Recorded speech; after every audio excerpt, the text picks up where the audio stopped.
कहानी एक ऐसे घर से जहां शादी का माहौल है, लेकिन टेंशन और शांति इतनी कि शादी का घर किसी जंग के मैदान जैसा दिख रहा था। अरे जैसा मर्जी डेकोरेशन कर दो, पैसों की चिंता मत करो। इतना पैसा जब लड़के वालों को दे दिया तो फूल वालों को देने में मुझे क्या दिक्कत है? अरे धीरे बोलो ना, साफ लग रहा है कि फ्रस्ट्रेटेड हो।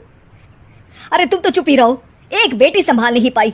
सारा दिन मैं काम पर जाता था, सोचता था घर पर बच्चों को अच्छे से संस्कार मिल रहे होंगे, लेकिन नहीं, मैडम को तो अपनी किटी और फैशन से फुर्सत मिले तब ना। माँ चुपचाप वहां से चली जाती है।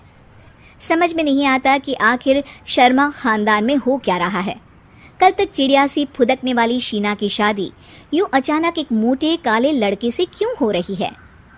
शीना कमरे में हाथ में गुड़िया लिए बोलती है, मेरे साथ जो हो रहा है ठीक हो रहा है।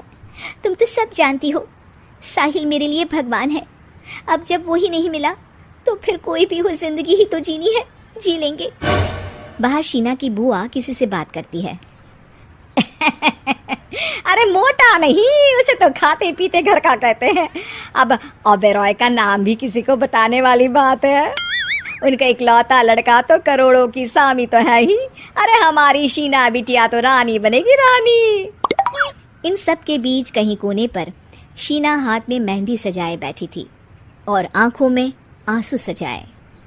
और वो समय भी आ जाता है जब शीना मंडप के नीचे हाथ में वरमाला लिए खड़ी होती है, लेकिन तभी अफरा तफरी मच जाती है। कोई कहता है, अरे लड़के की माँ को हार्ट अटैक आ गया। अरे अच्छी खासी थी, कैसे हो गया? अरे कहते हैं ना, किसी किसी लड़की के पैर अच्छे नहीं होते, हो सकता है कि मनहूस है ये लड़की। शीना पास खड़ी सब सुन रही थी। फिर शीना अपने कमरे में आ जाती है। शादी ये कहकर नहीं होती कि लड़की मनहूस है। अब लगातार शीना के लिए लड़के देखने आते, लेकिन आस पड़ोस या किसी के कहने पर शादी हर बार टूट जाती। लेकिन एक दिन, अंकल, मैं काफी दिनों से आपसे मिलने की कोशिश कर रहा था, लेकिन हिम्मत नहीं हो पा रही थी। अरे बेटा, हिम्मत तो हमारी टूटी पड़ी है। वैसे कौन हो तुम? अब मेरा नाम साहिल है अंकल। मैं शीना से प्यार करता हूँ और उसी से शादी करना चाहता हूँ। अरे अब तो किस जात के हो ये भी मायने नहीं रखता। बेटा, मेरी बेटी मनहूस है। ये सब कहते हैं कि इसीलिए उसकी शादी नहीं हो पा रही। अगर तुम शादी करने को तैयार हो तो ठीक है।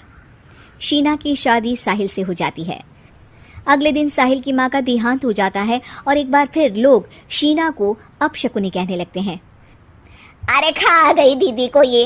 अरे क्या जरूरत थी साहिल किसी मनहूस को घर लाने की? पर बुआ, माँ की तो तबीयत पिछले कई साल से खराब थी। डॉक्टर्स ने जवाब दे दिया था। क्या पता ये भी उनका सौभाग्य हो कि वो बहू का मुंह देख पाई। अरे बहू का मुंह देख पाई, या ये कह लो कि बहू का मुंह देखते ही स्वर्ग लोक सिधार गई। खैर, हमें क्या, घर तुम्हारा है, हम तो चले। अब शीना को खुद पर ही शक होने लगता है कि कहीं सच में वो अपशकुनी तो नहीं। साहिल, हम दोनों की शादी नहीं हुई होती तो अच्छा था। देखो ना, कैसे पहले मेरी शादी टूटती थी और अब तुम्हारी माँ भी। अरे ऐसा कुछ नहीं होता शीना, अपशकुनी वगैरह कुछ नहीं होता। ये सब तो ईश्वर के खेल हैं। वो शादी तुम्हारी इसलिए टूट गई क्योंकि तुमको मेरी पत्नी बनाना था, और माँ का जाना तो तय था। वो काफी बुजुर्ग थी, साथ ही एक ऐसी बीमारी से जूझ रही थी जिसमें डॉक्टर्स भी उन्हें नहीं बचा पाते। शीना साहिल की बात सुनकर तसल्ली कर लेती है और वहां से चली जाती है। अगले दिन, शीना, अरे ओ शीना। क्या हुआ? उफ, कहीं फिर मेरी वजह से कोई नुकसान? अरे नहीं नहीं शीना, तुम जानती हो जिस प्रॉपर्टी के केस को हम बरसों से लड़ रहे थे उस पर फैसला आ गया, वो भी हमारे हक में। अब हम करोड़पति हो गए शीना। शीना शांत रहती है। अरे क्या हुआ? करोड़ पत्नी बनकर तुमको खुशी नहीं हुई? शीना की आंखों में पानी आ जाता है। चलिए जी, कुछ तो अच्छा हुआ मेरी जिंदगी में आकर आपके साथ।